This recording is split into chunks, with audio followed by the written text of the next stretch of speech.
കളിച്ചിരികളുമായി വലിയ പാടം കിഴക്ക് ഗ്രാമത്തിൽ ഓടി നടന്നിരുന്നു മിഥുൻ. റോഡരികിൽ അങ്കണവാടിക്ക് എതിർവശത്തെ അതിവിശാലമായ മൈതാനത്ത് കാൽപന്തു കളിച്ച് നിറച്ചിരിയോടെ അവൻ മടങ്ങുന്നത് മനസ്സിൽ നിന്ന് മായുന്നില്ല. ഇല്ലായ്മകളേറെയുണ്ടായിട്ടും എല്ലാം മറന്ന് ഉല്ലാസിച്ചു നടന്നിരുന്ന അവൻ മനുവിൻ്റെയും സുജയുടെയും പ്രതീക്ഷയായിരുന്നു. പക്ഷേ ആ പ്രതീക്ഷ ഇപ്പോൾ അസ്തമിച്ചിരിക്കുകയാണ്. സ്കൂളിൻ്റെ മാനേജ്മെൻറ്റിൻ്റെ അനാസ്ഥ മൂലം നഷ്ടമായത് എല്ലാവർക്കും പ്രിയപ്പെട്ട ഒരു കുട്ടിയെയാണ്.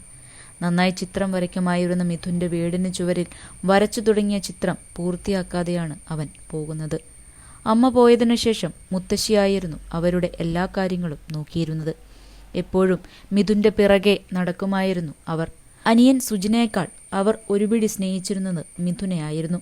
എൻ്റെ പൊന്നു പോയേ, എല്ലാവരും വന്നടാ, എൻ്റെ മിഥുൻ മോൻ എന്തിയെ എന്നാർത്തു വിളിച്ച് കരയുകയാണ് മുത്തശ്ശി. എല്ലാത്തിലും മുന്നിലായിരുന്നു എൻ്റെ മോൻ, അവനെ ആദ്യം കൊണ്ടുപോയി, പൊട്ടിക്കരഞ്ഞ് മുത്തശ്ശി പറഞ്ഞു. ഹൃദയത്തിൻ്റെ അകത്ത് അമ്മയുടെയും അച്ഛൻ്റെയും അനിയൻ്റെയും മിഥുൻ്റെയും പേര് ചിത്രം വരച്ച് ഇട്ടിട്ടുണ്ട്. ചേട്ടൻ വരച്ച പടങ്ങൾക്ക് നിറം നൽകിയിരുന്നത് അനിയൻ 6ാം ക്ലാസ്സുകാരൻ സുജിനായിരുന്നു.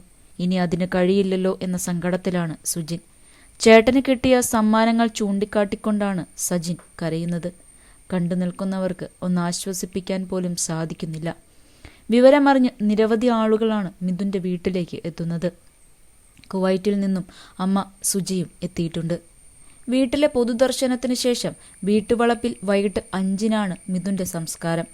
മകന്റെ അപ്രതീക്ഷിത വിടവാങ്ങലിൽ നിന്നും ഇതുവരെ ഒന്ന് നേരെയായിട്ടില്ല അച്ഛൻ മനുവും. അടക്കിപ്പിടിച്ച കണ്ണീര് അണപൊട്ടിയൊഴുകി.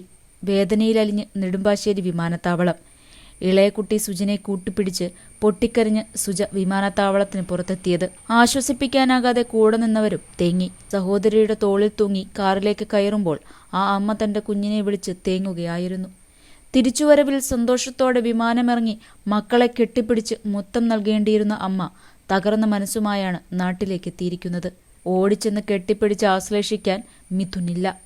മോർച്ചറിയിൽ തണുത്തുവിറച്ച് അവൻ അമ്മയെയും കാത്തു കിടപ്പുണ്ട് അന്തിചുംബനത്തിനായി.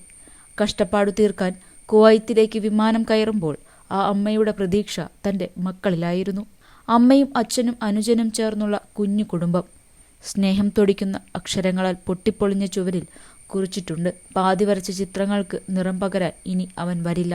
എല്ലാ പ്രതീക്ഷകളും രാവക്ക് മുൻപ് ഇല്ലാതായി. ആ ചെരുപ്പ് ചേട്ടൻ മിഥുൻ്റെ ആയിരുന്നില്ല എന്ന് അനിയൻ പറയുമ്പോൾ അവനും പൊട്ടിക്കരഞ്ഞു. കൂട്ടുകാരൻ്റേതായിരുന്നു.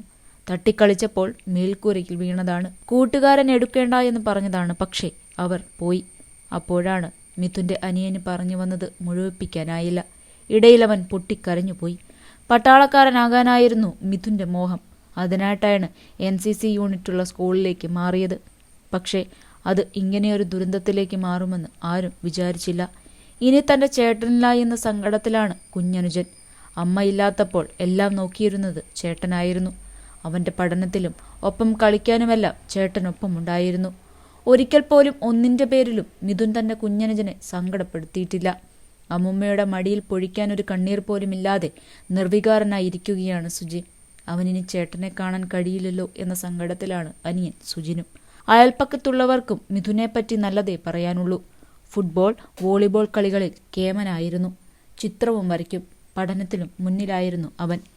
ഏതൊരു കാര്യത്തിനും മടിയില്ലാതെ മുന്നിട്ടിറങ്ങുന്നവൻ. അതുകൊണ്ടാകാം കൂട്ടുകാരുടെ എതിർപ്പ് വകവയ്ക്കാതെ അവൻ ചെരുപ്പെടുക്കാൻ കയറിയത്.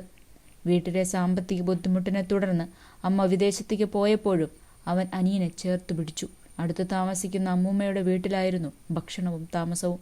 അച്ഛൻ മനു സ്വന്തം വീട്ടിലും. സിനിമ, ഫാഷൻ, ലൈഫ് സ്റ്റൈൽ വാർത്തകൾക്കായി മലയാളി ലൈഫ് സബ്സ്ക്രൈബ് ചെയ്യൂ. ലേറ്റസ്റ്റ് അപ്ഡേറ്റ്സിനായി ബെൽ ബട്ടണും അമർത്തുക.